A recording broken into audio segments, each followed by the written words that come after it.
We picture the solar system as a poster on a wall. 8 planets, neatly spaced, drifting along a thin line. But that line isn't a line at all. It's a disk, a wafer, thinner than a sheet of paper held at arm's length compared to its width. And above it and below it lies a vast, almost empty silence that almost no spacecraft has ever crossed. In the next 12 minutes, we're going to leave the familiar map. We'll travel straight up out of the plane of the planets and then straight down and ask a simple question that almost no one asks. What is actually there? The answer involves a lost spacecraft, a wall of fire at the edge of the sun's reach, and a cloud so vast it may be where comets are born. Almost everything we call the solar system lies within a few degrees of one flat plane, the ecliptic. Mercury, Venus, Earth, Mars, Jupiter, Saturn, Uranus, Neptune.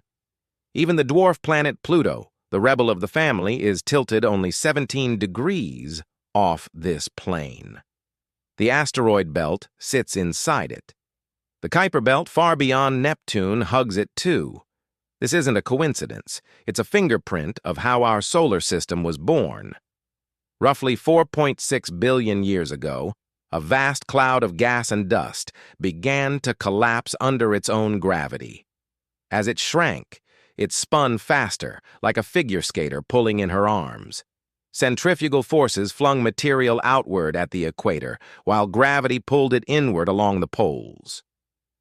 The cloud flattened into a disk. The planets formed inside that disk, and so they all share roughly the same plane to this day. But here's the first surprise. Our solar system's plane is not aligned with the plane of the Milky Way. It sits at about a 60-degree angle to the galaxy's spiral disk. So when we say above the solar system, we don't mean above the galaxy. We mean perpendicular to our own little local pancake, pointing out in a direction no planet has ever traveled in any meaningful way, and almost nothing we've built has ever gone that way. Voyager 1, Voyager 2, Pioneer 10, Pioneer 11, New Horizons, all 5 spacecraft now leaving the solar system are traveling roughly within the ecliptic plane. They were launched there because that's where the gravity assists are. The planets are the slingshots, and the slingshots all sit on the disk. Only one mission has ever truly broken away. Its name was Ulysses. Launched in 1990 by NASA and the European Space Agency, it used Jupiter's gravity not to fling it outward, but downward, bending its trajectory 90 degrees off the ecliptic. For 17 years, Ulysses became the only craft in history to fly over the sun's poles, looking down on our solar system from above and below. And what it found rewrote what we thought we knew about the space surrounding us. What lies above and below the solar system in the immediate sense is the sun's domain. The solar wind, a stream of charged particles ejected by our star, doesn't blow only sideways along the ecliptic. It blasts in every direction, including straight up and down out of the sun's poles. Ulysses discovered that this polar wind moves dramatically faster than the wind near the equator, racing outward at roughly 750 kilometers per second, almost twice as fast. This wind inflates a colossal bubble around our entire solar system, called the heliosphere. Imagine a slightly squashed teardrop, hundreds of astronomical units across, with the sun and all the planets sitting near its center. Above the planetary plane, the heliosphere extends outward for an estimated 100 to 150 astronomical units. That's over 15 billion kilometers straight up from where you're sitting right now, before you reach its edge. That edge has a name, the heliopause. It's the frontier where the sun's wind finally loses its battle against the gentle but constant pressure of the interstellar medium, the thin gas and dust between the stars. NASA's Voyager 1 crossed this boundary in 2012, becoming the first human-made object to enter interstellar space. Voyager 2 followed in 2018. but both crossed it traveling outward along the plane. Above and below, no spacecraft has ever made the journey. Yet, we have mapped it. NASA's Interstellar Boundary Explorer, or IBEX, launched in 2008, has spent more than a decade detecting energetic neutral atoms streaming back from the heliopause. By plotting where they come from, IBEX built the first all-sky map of our cosmic bubble. And what it found above and below the solar system was unexpected. A giant ribbon of intense particle activity wrapping the heliosphere, possibly shaped by the magnetic field of the interstellar medium pressing against our sun's bubble from outside. So what's just outside that bubble? Above us, below us, and all around, we're currently drifting through a region called the Local Interstellar Cloud, sometimes nicknamed the local fluff. It's a wisp of warm, low-density hydrogen and helium, about 30 light-years across. Our solar system is passing through it at around 25 kilometers per second, and will likely exit out the other side within the next 10 to 20,000 years, plunging into a different and hotter region called the local bubble. But before we leave the sun's gravitational grip entirely, there's something else above and below us. Something almost unimaginable in scale. The Oort Cloud. First proposed by Dutch astronomer Jan Oort in 1950, this is a hypothetical sphere of icy bodies, possibly trillions of them, surrounding the entire solar system at a distance of up to 100,000 astronomical units.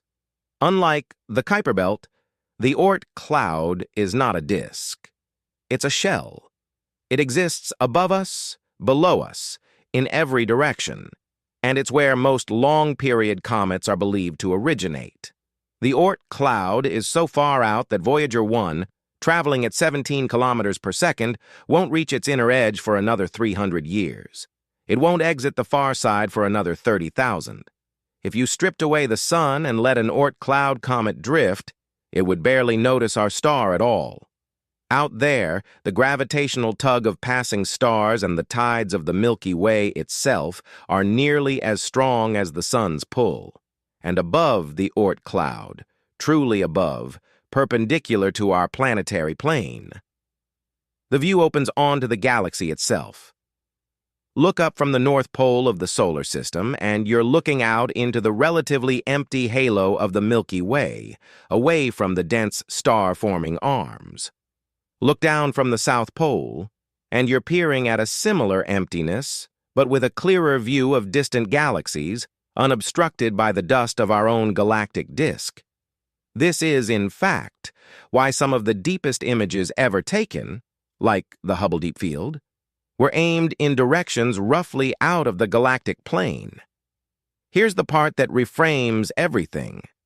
When we ask what's above and below our solar system, we tend to assume the answer is symmetrical, same up, same down.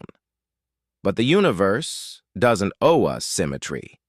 Recent surveys, including data from the Sloan Digital Sky Survey, suggest our entire Milky Way sits inside a vast underdense region of space, what astronomers have called the KBC void, after Keenan, Barger, and Cowie, who described it in 2013. It may be one of the largest known voids in the cosmos, around 2 billion light-years across, which means, in the deepest cosmological sense, looking above or below our solar system means looking outward through this great emptiness toward the bright filaments of galaxies that lie beyond.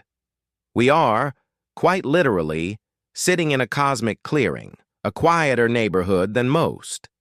Some researchers have even proposed that our location inside this void could subtly affect how we measure the expansion rate of the universe, contributing to the puzzle astronomers call the Hubble tension. And there's one more twist. The up and down of our solar system isn't fixed. The sun bobs gently above and below the galactic plane as it orbits the center of the Milky Way, completing one full oscillation roughly every 70 million years. So the very meaning of above and below shifts on timescales longer than mammals have existed. Right now, we're sitting about 20 light-years above the galactic mid-plane, drifting slowly upward. Some scientists have even speculated, though this remains contested, that these vertical oscillations might correlate with episodes of mass extinction on Earth as our solar system periodically passes through denser regions of the galactic disk where gravitational disturbances could shake comets loose from the Oort Cloud. Whether or not that hypothesis holds, the picture is clear. We are not stationary. We are not flat. We are part of a moving, breathing system embedded in something far larger than the poster on the classroom wall. Above us and below us is not nothing. It is the polar wind of the sun, racing outward at twice the equatorial speed. It is the heliopause, our bubble's edge. It is the local fluff and the trillions of frozen comets of the Oort Cloud surrounding us like a shell of ancient ice. It is the halo of the Milky Way, and beyond it, the great cosmic void in which our galaxy quietly drifts. The truth is, the solar system was never a flat map. It was a sphere of influence, three-dimensional, dynamic, bobbing through a galaxy that itself is a speck inside a void. To look up tonight is not to look at a ceiling. It is to look out into a direction we have barely begun to explore. In a universe that has no top and no bottom, only depth in every direction, forever. If this journey expanded your map of the cosmos even a little, subscribe to Cosmic Edge and keep looking up.